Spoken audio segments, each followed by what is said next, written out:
তো আজকের ভিডিওটা রান্নাঘর থেকেই শুরু করলাম। তো হ্যালো এভরিওয়ান, সবাই কেমন আছো? আশা করি ভালো আছো। তো রিমার ছোট্ট মিনি ব্লগে সবাইকে স্বাগতম। তো এখন বাজে প্রায় 8টার মতন। আমি চলে এসেছি রান্নাঘরে রান্না বান্না করতে।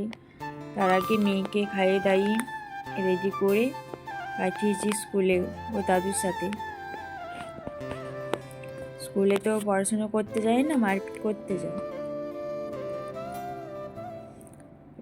রোজ এসে বলবে আমি একে মেরেছি, আমি ওর সাথে বদমাশি করেছি। শুধু এসে ওই গল্প, পড়াশোনার কোনো গল্প নেই ওর।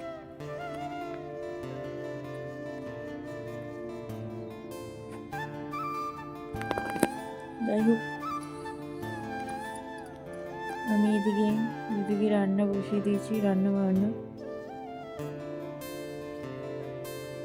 তো আমার রান্না চলছে।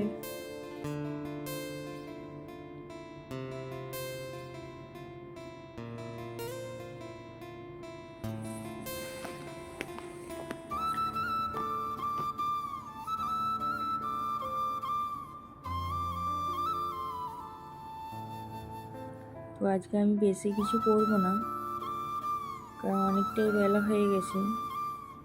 বড়মশাই একটু তাড়াতাড়ি করেই বেরোবে,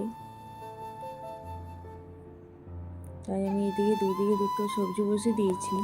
আর বাবা এদিকে কালকের মাছটা কাটিয়ে নিয়ে এসেছে। তো বাড়িতে আমরা পিস করতে পারিনি। তো যাই হোক, আমার রান্না বান্না কমপ্লিট।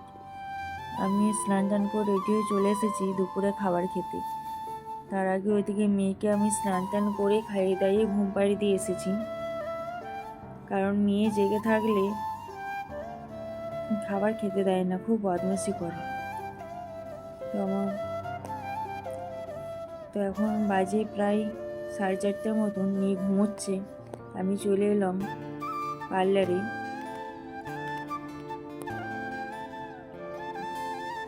কারণ আজকে আমি একটু পার্লারটাকে পরিষ্কার করব, কারণ প্রচণ্ড ঝুল হয়ে গেছে, মাকড়সাতে জাল বুনে দিয়েছে।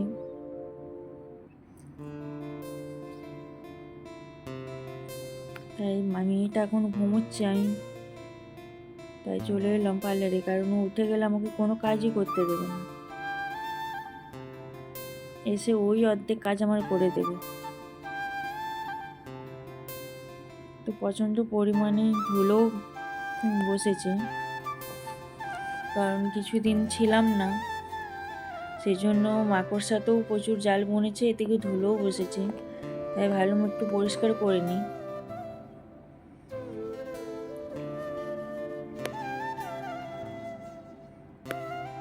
অনেকদিন হলেও পরিষ্কার করা হয়ও না, কারণ সকালটা তো আমি সময়ই পাই না,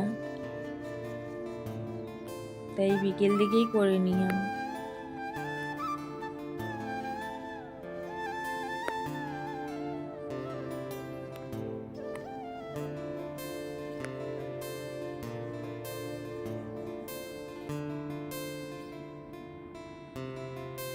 তবে এসব কাজ সকাল দিকে করে ভালো, স্নান করার আগে। কিন্তু আমার উপায় নেই, সকালে আমি একটুও সময় পাই না।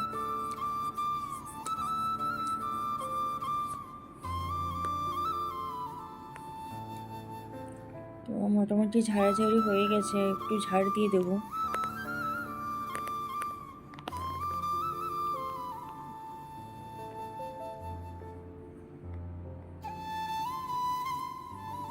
তো এদিকে আমার ঝাড়া পোছা কমপ্লিট।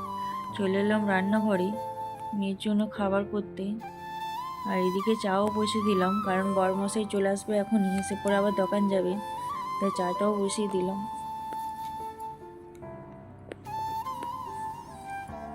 তো মেয়ে ওদিকে উঠে পড়েছে, ও ঠাম্মির সাথে খেলা করছে।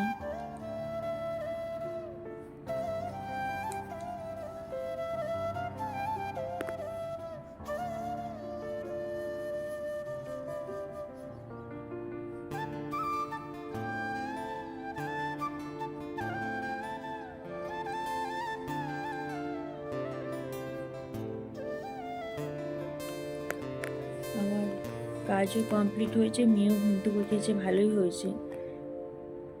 আমার কাজ করার আগে যদি উঠে যেত তাহলে আমার আর করা হতো না। তো আমার ভিডিও তোমাদের কেমন লাগলো আশা করি কমেন্ট করে জানাবে। ভালো থেকো, সুস্থ থেকো।